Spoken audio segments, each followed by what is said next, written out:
بسم اللہ الرحمن الرحیم۔ السلام علیکم۔ آپ دیکھ رہے ہیں دین و دنیا، جہاں آپ کو دنیا اور آخرت کے متعلق بہترین معلومات ملیں گی۔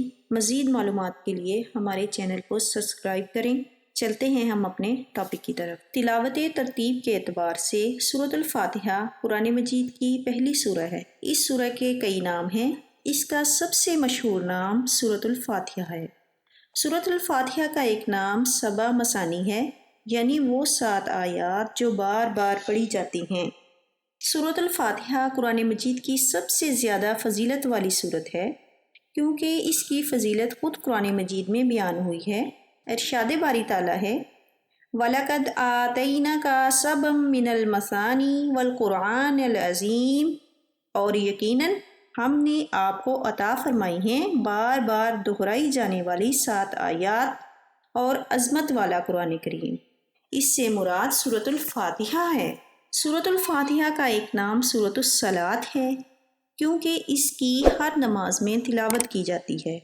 سورۃ الفاتحہ کا ایک نام سورۃ المناجہ ہے، کیونکہ اس میں دعا مانگنے کا طریقہ سکھایا گیا ہے۔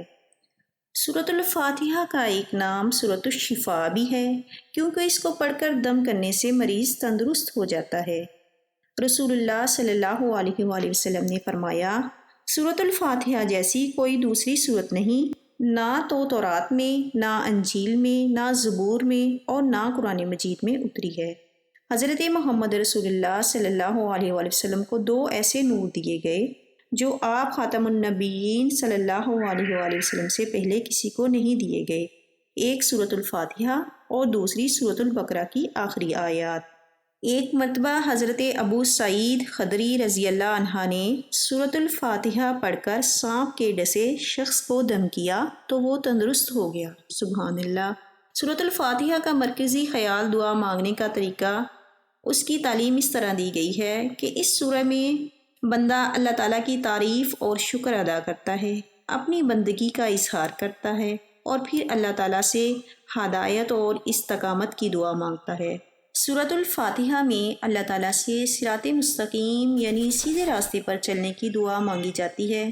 صراط مستقیم ان لوگوں کا راستہ ہے جن پر اللہ تعالیٰ نے انعام فرمایا۔ پورا قرآن مجید صراط مستقیم کی تفسیر ہے۔ سورۃ الفاتحہ صراط مستقیم پر چلنے کی دعا ہے، اور پورا قرآن مجید اللہ تعالیٰ کی طرف سے اس دعا کا جواب ہے۔ وَمَا عَلَيْنَا إِلَّا الْبَلَاغُ الْمُبِينُ۔ جزاکم اللہ خیراً کثیرا۔ اللہ تعالیٰ ہمیں سمجھنے کی توفیق عطا فرمائے، اور ہمیں دنیا اور آخرت کو بہتر بنانے کی توفیق عطا فرمائے۔